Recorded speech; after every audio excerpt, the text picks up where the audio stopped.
कस्तूरीतिलकं ललाटपटले वक्षस्थले कौस्तुभं नासाग्रे वरमौक्तिकं करतले वेणुः करे कङ्कणं सर्वाङ्गे हरिचन्दनं सुललितं कण्ठे च मुक्तावळी गोपस्त्री परिवेष्टितो विजयते गोपालचूडामणिः श्रीमद्भागवती वार्ता सुराणामपि दुर्लभा मेनिरे भगवद्रूपं शास्त्रं भागवतं कलौ श्रीमद्भागवतन्नाम पुराणं लोकविश्रुतं शृणुयात् श्रद्धया युक्तः मम सन्तोषकारणं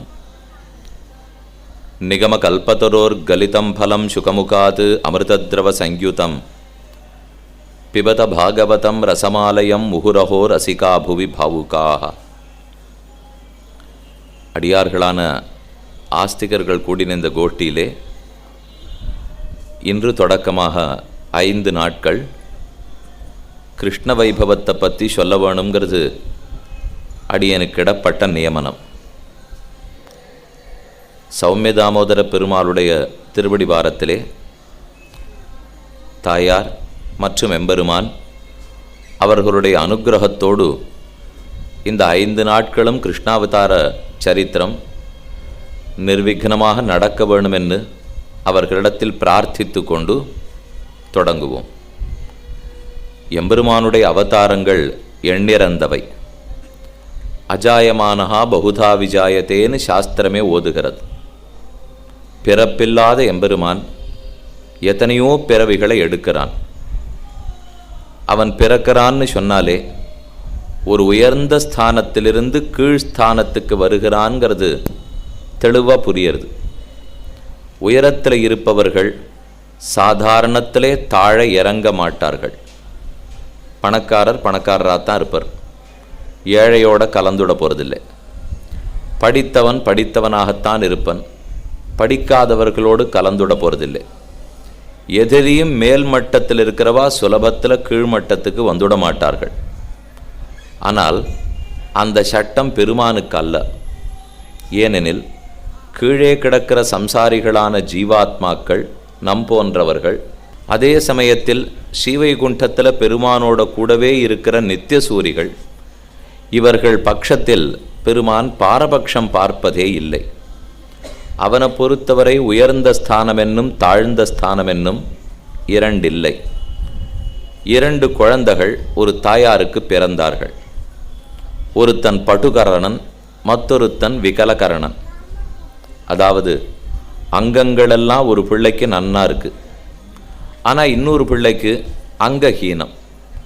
இந்த 2 குழந்தைகளுக்கு நடுவிலே தாய்க்கு எந்த குழந்தையினிடத்தில் பிரீத்தி அதிகமாக இருக்கும்? நன்னா இருக்கிற குழந்தை தானே தம் பாட்டை பார்த்துனுடுவன்.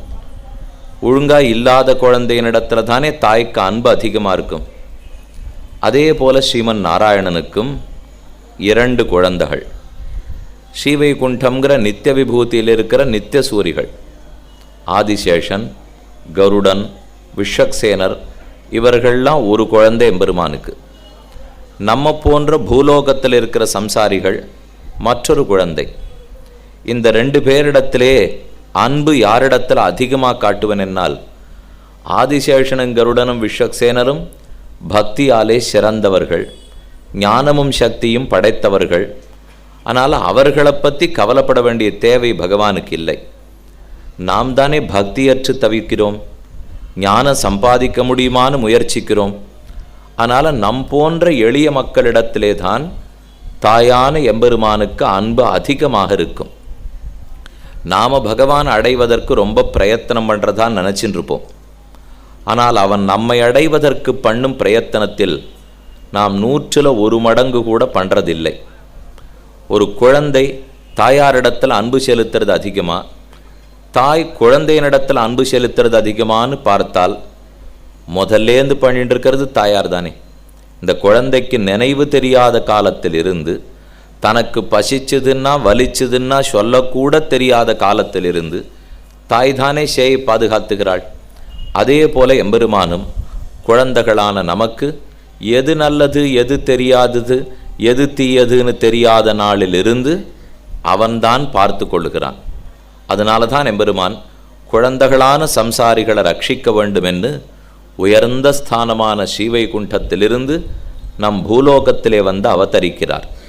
அவர் அவதரிக்கிறார்னு சொல்லச்சேவே தன் பெருமகள் எல்லாவற்றையும் விட்டு கொடுத்துட்டு பூமண்டலத்திலே வந்து நமக்காக எத்தனையோ இன்னல்களை ஏற்றுக்கொள்ளுகிறான்.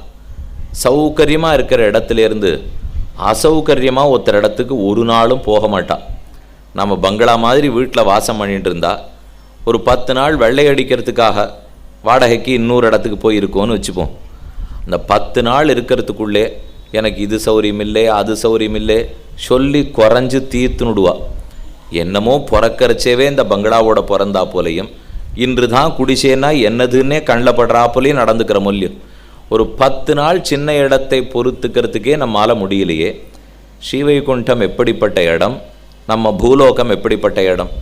அந்த இடத்த விட்டுட்டு இங்கே வந்த எம்பெருமான் ஏதான் ஒருவேளை நொந்துண்டு பேசுவனோ, இப்படி போய் கீழே பிறக்க வேண்டியிருக்கேன்னு சொல்லி போனோன்னா ஆனந்தமாக பிறக்கிறான். வருத்தத்தோட பிறக்கிறதில்லை, கடனுக்குங்கிறதுக்காகவும் பிறக்கிறதில்லை. தன் இச்சாதீனமாய் சந்தோஷத்தோடே நம் குழந்தையை ரட்சிக்க வேண்டிய கடமை நம்மது, நாம் ரட்சிக்கிறோம் என்று மிக்க மகிழ்ச்சியோடு எம்பெருமான் திருவவதாரம் பண்ணுகிறான். அப்படி பண்ண அவதாரங்களுள் மத்ஸ்ய, கூர்ம, வராக, நரசிம்ஹ, வாமன, பார்கவராம, ராம, பலராம, கிருஷ்ண, கல்கி என்ன தசாவதாரங்கள் கொண்டாடுகிறோம். திருமங்கையாழ்வார் ஒரு பாசுரத்தில் ஆச்சரியமாக சாதித்தார். மீனோடு ஆமை கேழல் அரி குரலாய் முன்னுமிராமனாய் தானாய் பின்னுமிராமனாய் தாமோதரனாய் கற்கியுமானான் என்று திருக்கண்ணபுரத்தை பற்றி பாடச்சே ரொம்ப ஆச்சரியமாக தெரிவிக்கிறார். இந்த 10 அவதாரங்கள் பெருமான் பண்ணினான். 10 தான்கிறது அல்ல, 10,000 அவதாரங்களும் பகவானுக்கு உண்டு. நமக்கு பிரசித்தமாக தெரிய வர்றது இந்த 10 அவதாரங்களை தவிர அதுக்குன்னு அவர் 10 பிறவிகள் தான் எடுத்திருக்காருங்கிறது அல்ல. அஜாயமானஹா பகுதா விஜாயத்தேன்னு வேதம் சொல்லுகிறது. பகூனிமே வெதீதானி ஜன்மானி தவச்சார்ஜுன தான்யகம் வேத சர்வாணி நத்வம் வேத்த பரந்தப என்று கண்ணனே கீதையில் எனக்கும் பல அவதாரங்கள் கடந்தன என்று தெரிவிக்கிறான். அதனாலே பகவத் அவதாரங்கள் எண்ணிறந்தவை.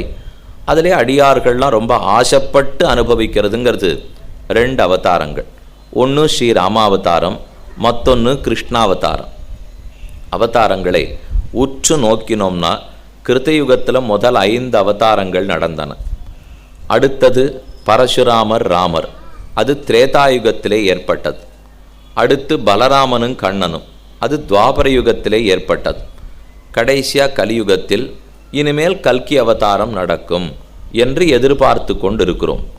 வேதாந்த தேசிகன் தசாவதாரத்துக்குன்னு ரொம்ப ஆச்சரியமான ஒரு ஸ்தோத்திர கிரந்தத்தை சாதித்தார். இச்சாமீன மிகார கச்சப என்று தொடங்கி ஓரோரு அவதாரத்துக்காக ஓரொரு சொல் சாதித்தார். அதிலே இந்த 2 அவதாரங்களை பற்றி பேசினார். முதல் 5 அவதாரங்கள் அது ஒரு மாதிரி, அதாவது மிருகத்திலேருந்து வளரத் தொடங்கி தொல்லியும். இப்போ மக்கள் எப்படி உருவானார்கள்னு கேட்டால் அறிவியலில் எத்தனையோ வழி சொல்லி கொடுக்கிறார்கள். இந்த அவதாரத்தில் நடந்த வளர்ச்சியை பார்த்தீங்கனாலே முதல்ல மீன், அதுக்கு நீஞ்சறதுக்கு மட்டும்தான் தெரியும், நிலத்தின் பக்கம் வந்தாலே பிராணம் போயிடும். அடுத்தது ஆமை, மீனாலே ஜலத்தில் மட்டும்தான் வாழ முடியும். ஆமை ஜலத்திலையும் வாழும் நிலத்திலையும் வாழும். அதனுடைய வளர்ச்சி பரிணாம வளர்ச்சின்னு சொல்லுகிறோமே, அந்த மீன் இப்போ ஆமையாக வளர்ந்தது. ஆனால் ஆமையால் நிமிர்ந்து நின்று நடக்கவோ ஓடவோ முடியாதே. அது அடுத்து வராகாவதாரமாக வளர்ந்தது.